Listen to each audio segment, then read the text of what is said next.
নমস্কার বন্ধুরা, তুলসী cooking channel থেকে আপনাদেরকে অনেক অনেক স্বাগত জানিয়ে আজকে আমি আবারও চলে আসলাম রান্না করে। আর আজকের ডিম রান্নাটা কিন্তু একদমই নতুনভাবে আমি রান্না করব।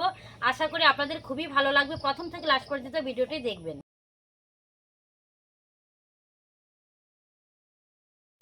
বন্ধুরা দেখুন, আমি এই ডিম আলু ঝোলের জন্য একটা স্পেশাল করে একটা মশলা বানিয়ে নেব, ভাজা মশলা বানিয়ে নেব।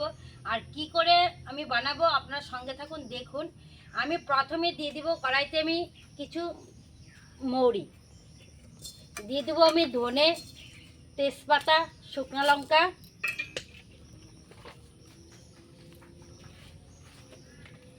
দিয়ে দিব আমি জিরে।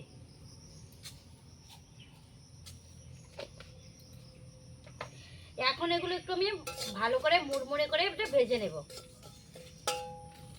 আর এটা কিন্তু একদমই নতুন পদ্ধতিতে ডিম রান্না করা, আপনারা অবশ্যই এটা দেখবেন। বন্ধুরা দেখুন, মশলাটা কিন্তু ভাজা হয়ে গেছে। এখন আমি নামিয়ে নিব।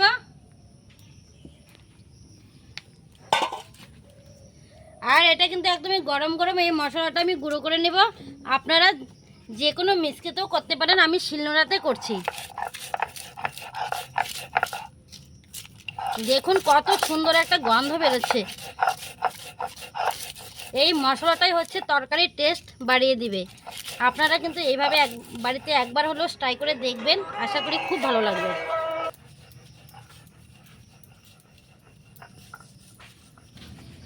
বন্ধুরা দেখুন, কড়াই গরম হয়ে গেছে। আমি দিয়ে দিব কড়াইতে তেল।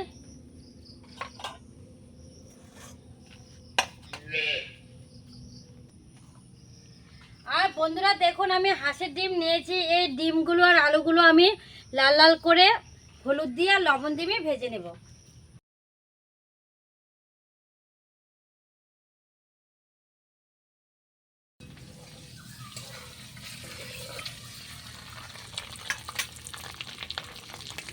বন্ধুরা দেখুন, এখন আমি একটু শিলনোড়াতে আমি পেঁয়াজ,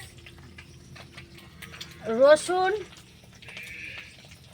আদা একসঙ্গে আমি এটা বেটে নেব। আপনারা কিন্তু হাঁসের ডিমের মধ্যে একটু রসুন দিয়ে রান্না করবেন, দেখবেন এটা তরকারিটাও খুব টেস্টি হবে, একদম মাংসের মতো হবে, ভালো লাগবে।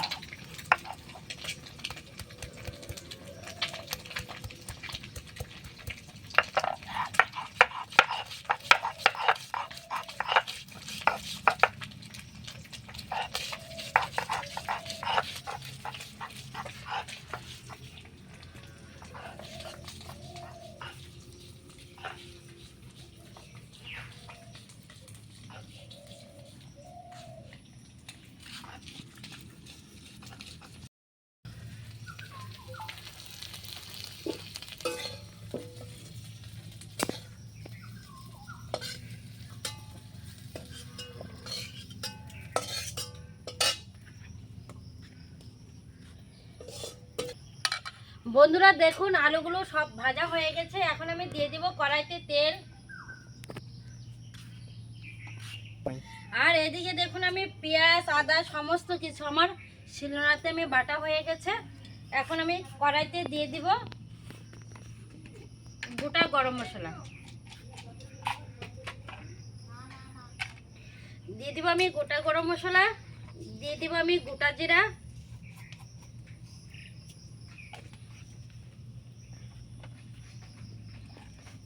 এই তেলের মধ্যে দিয়ে দিব আমি সামান্য পরিমাণ করে চিনি, দিয়ে দিব কয়েকটা চেরা কাঁচা লঙ্কা, আর দিয়ে দিব আমি পেঁয়াজ কুচি।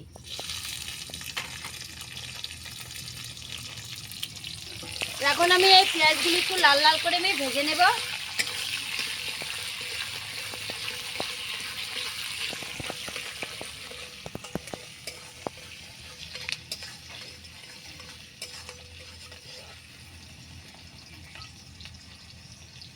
দেখুন পেঁয়াজগুলো কিন্তু হালকা ভাজা হয়ে গেছে। এখন আমি তার মধ্যে দিয়ে দিব লঙ্কার গুঁড়ো। আর ঝালটা কিন্তু ডিমের ঝোলের মধ্যে ঝাল কিন্তু বেশি দিলে একদমই ভালো লাগে না। দিয়ে দিব আমি হলুদের গুঁড়ো, দিয়ে দিব আমি পরিমাণ করে লবণ।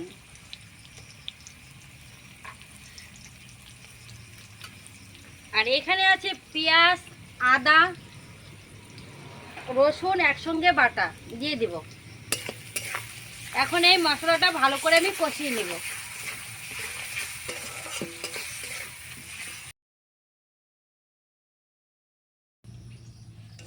বন্ধুরা দেখুন মশলাটা কিন্তু কষানো হয়ে গেছে। আমার কিন্তু একটা মশলা দিতে একদমই ভুলে গিয়েছি, জিরের গুঁড়ো।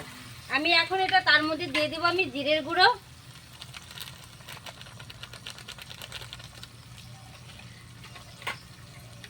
দিয়ে দিব আমি সামান্য পরিমাণ করে জল, তাহলে জিরের গুঁড়োটা ভালো করে এদিকে মশলার সঙ্গে মিশে যাবে।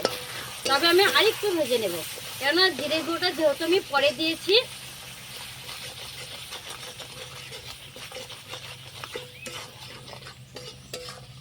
দেখুন ভাজা কিন্তু একদমই হয়ে গেছে, রেডি।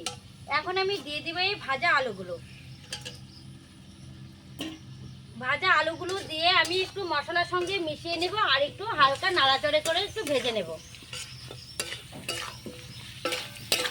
দেখুন কত যে সুন্দর হচ্ছে, মনে হয় মাংস কষাচ্ছি।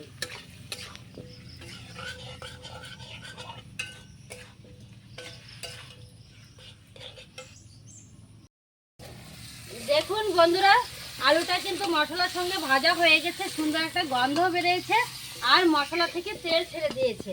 তার মানে বোঝা গেল আমার সমস্ত কিছু ভাজা হয়ে গেছে। এখন আমি দিয়ে দেব জল।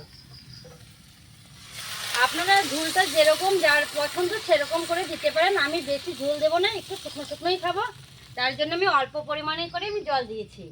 এখন ঝোলটা জাল হোক। আর এদিকে আমি গোটা গরম মশলাটা আমি শিলনোড়াতে বেটে নিচ্ছি। আপনার চাইলে কিন্তু গুঁড়োটাও দিতে পারেন।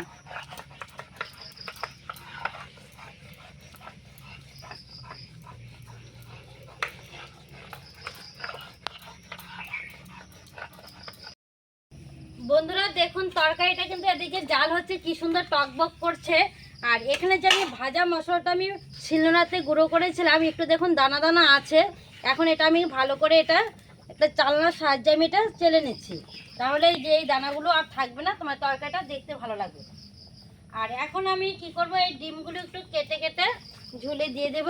আর হাঁসের ডিম কিন্তু এইভাবে মানে কেটে দিলে খুবই ভালো লাগে খেতে, মানে তরকারিটা খুবই একটা সুন্দর সেন্ট আসে। তবে আমি এরকম করে কাটবো, আপনারা চাইলে এরকম করেও কাটতে পারেন। আমি দুইভাবে কেটে দেখাচ্ছি।